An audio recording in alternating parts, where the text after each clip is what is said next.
Everyone thinks Thor dies first in Avengers, Doomsday. They're wrong. Marvel's been planting clues for months, and they all point to a different Avenger making the ultimate sacrifice. Not the God of Thunder, but the one hero Doom needs gone to succeed. I'm about to show you the evidence they've been hiding in plain sight. The leaked schedules, the casting breadcrumbs, and why everything points to this death changing the MCU forever. Q1. Which Avenger do you think Doom will target first? Look, this isn't random speculation. We've got confirmed leaks from trusted sources, set reports from Atlanta, and a pattern that becomes crystal clear once you see it. The Russo brothers didn't just bring back RDJ as Dr. Doom for shock value. They're playing chess. And the first move isn't what anyone expects. Stick with me. I'll prove it in the next 12 minutes. The Thor misdirection setup. Here's what everyone's saying. Thor dies because of Loki. Doom goes after the god of mischief. Thor tries to save his brother. Heroic sacrifice. Roll credits. It makes sense, right? The emotional weight, the family drama, the poetic justice of Thor finally protecting Loki after all these years. Chris Hemsworth's tribute video felt like a goodbye. Marvel even brought out Kevin Feige to memorialize Thor's journey. Sound familiar? It's precisely what they did with Chris Evans before Endgame. But here's the massive problem with this theory. Doom doesn't need Thor dead first. Think about it. Thor's powerful, sure, but he's also predictable, emotional, easy to manipulate when Loki's involved. Doom can use that. He doesn't need to eliminate it. The real threat to Doom's plan? It's not raw power. It's intelligence. The real target, revealed Reed Richards, dies first.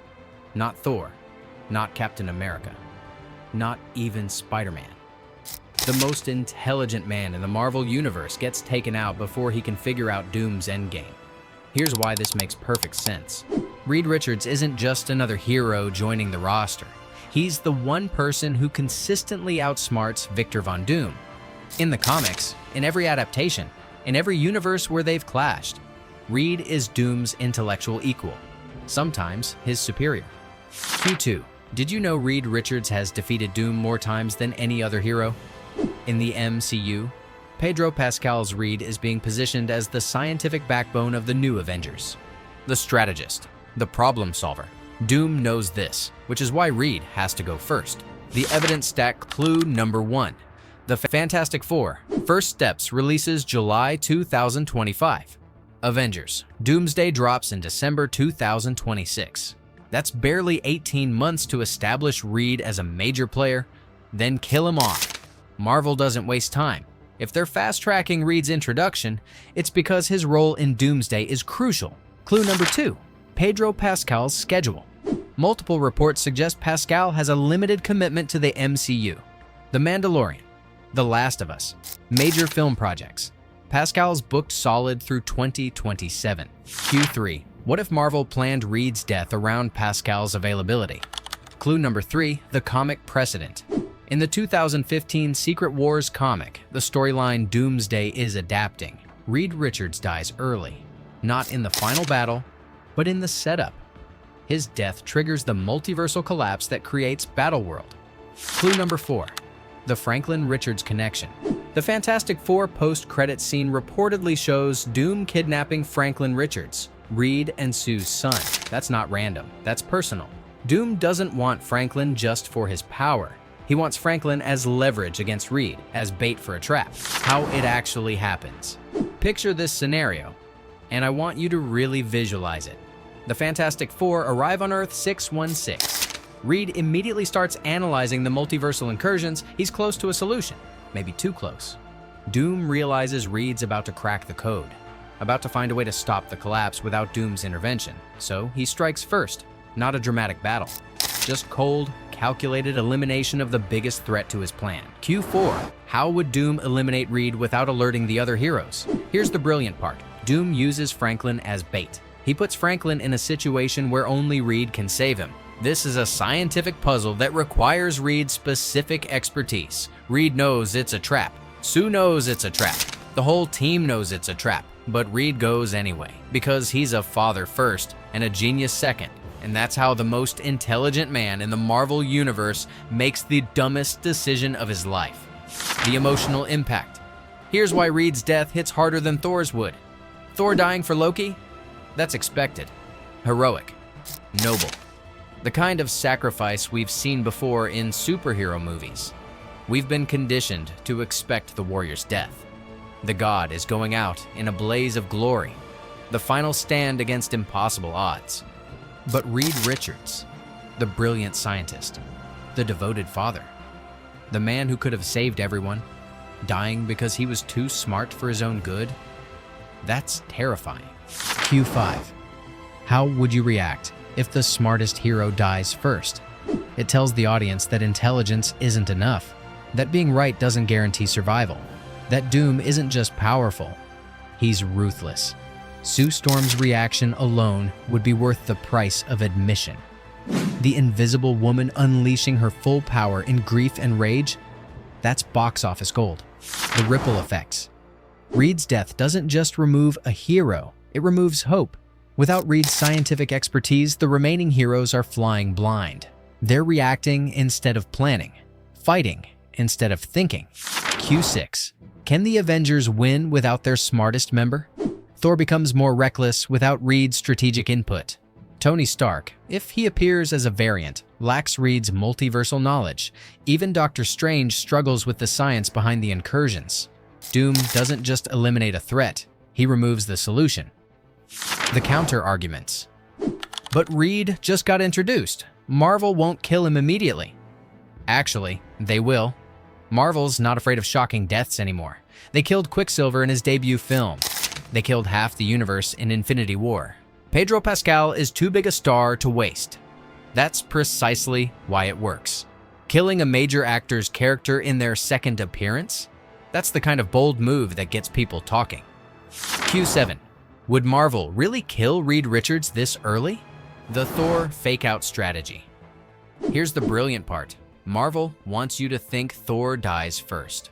All the marketing, all the emotional setup with Loki, all the final stand imagery.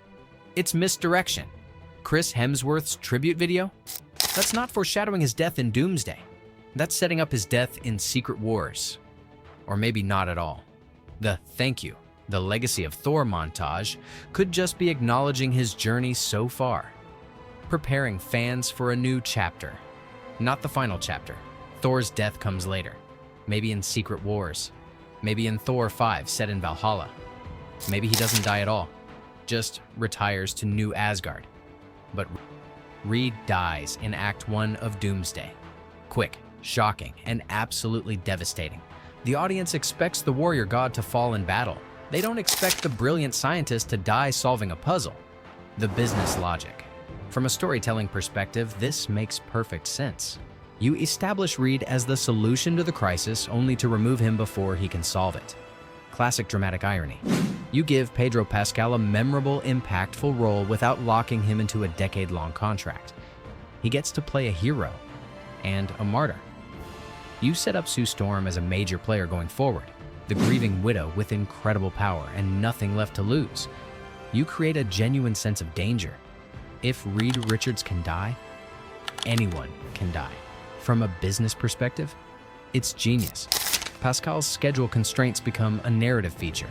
His limited availability drives the story instead of limiting it. The Fantastic Four get a compelling arc. They're not just the new team on the block. They're the broken team seeking redemption.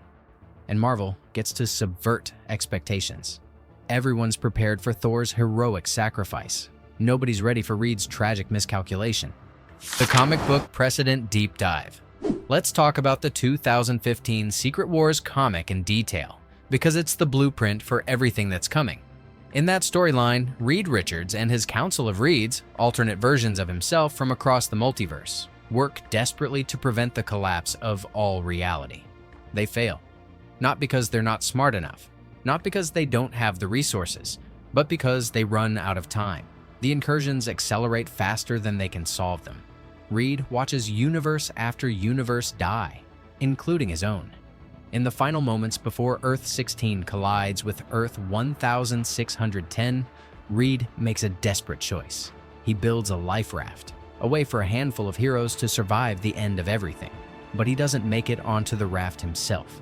Reed Richards dies with his universe. The most intelligent man in Marvel history gone in the multiversal collapse. Sound familiar? That's precisely what's being set up for the MCU. The Franklin Richards factor. Remember the Fantastic Four post-credit scene leak? Doom takes Franklin Richards, Reed and Sue's son. That's not random. That's not just villain behavior. That's the key to everything. In the comics, Franklin Richards is more than just Reed's son. He's a reality-warping Omega-level mutant who once created entire pocket universes to save the heroes during Onslaught. But in the context of Doomsday, Franklin represents something else entirely. He's Reed's weakness, the one thing that can make the smartest man in the universe make an emotional decision instead of a logical one. Doom doesn't just want Franklin's power, though that's certainly part of it. He wants to use Franklin to manipulate Reed, to force Reed into a situation where love overrides logic. And that's precisely what happens. Reed knows saving Franklin is a trap. He calculates the odds, runs the scenarios, understands that going after his son will likely result in his own death.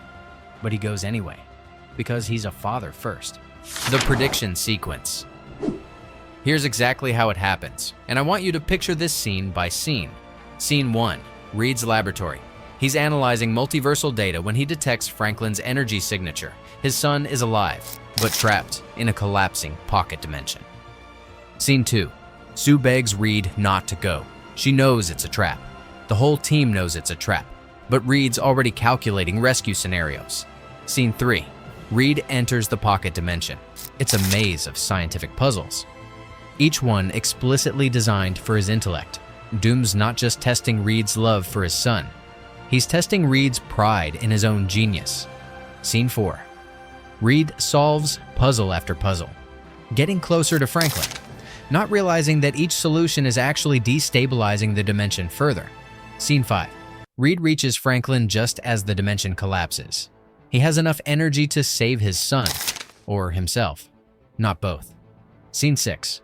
Reed makes the choice every parent would make. Franklin escapes. Reed doesn't. Scene 7. Sue Storm's scream of grief and rage as she realizes what happened. Scene 8. Doom's cold satisfaction. The first obstacle has been removed. No gloating, no monologue, just clinical efficiency. That's not just a death scene. That's a statement of intent. Why this changes everything. Reed Richards' dying first doesn't just shock audiences. It reframes the entire conflict. This isn't about heroes versus villains anymore. It's about survival versus extinction. Without Reed's intellect, the remaining heroes aren't trying to win. They're just trying to last long enough for someone else to figure it out, but there is no one else. Reed was someone else. The heroes realize they're not in a superhero movie anymore. They're in a horror film where the monster is smarter than they are. Doom doesn't just defeat them physically, he defeats them intellectually. He removes their best strategic mind, then watches them stumble around in the dark. Every decision they make from that point forward, it's reactive, emotional, exactly what Doom wants. The emotional gut punch pictures Sue Storm holding Reed's body. Franklin is crying for his father. Johnny Storm's flames flickering out in shock. Ben Grimm's rocky exterior is cracking with grief. The Fantastic Four were broken before they ever really began. Then cut to Doom, emotionless behind his mask. The first obstacle has been removed. That's not just a death scene, that's a masterclass in villain efficiency. Doom isn't playing by superhero rules anymore, and neither is Marvel. This death tells the audience that intelligence, heroism, and good intentions aren't enough. That sometimes the smartest person in the room still loses. That's terrifying in a way that Thor's heroic sacrifice never could be. The long-term implications. Reed's death sets up everything that follows. Sue Storm becomes the leader of the Fantastic Four, but she's driven by vengeance now. She makes darker choices, takes bigger risks. The remaining heroes have to solve the multiversal collapse without their best scientific minds.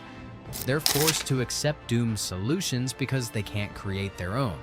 Secret Wars becomes less about defeating Doom and more about surviving his new reality. Battleworld isn't just a setting.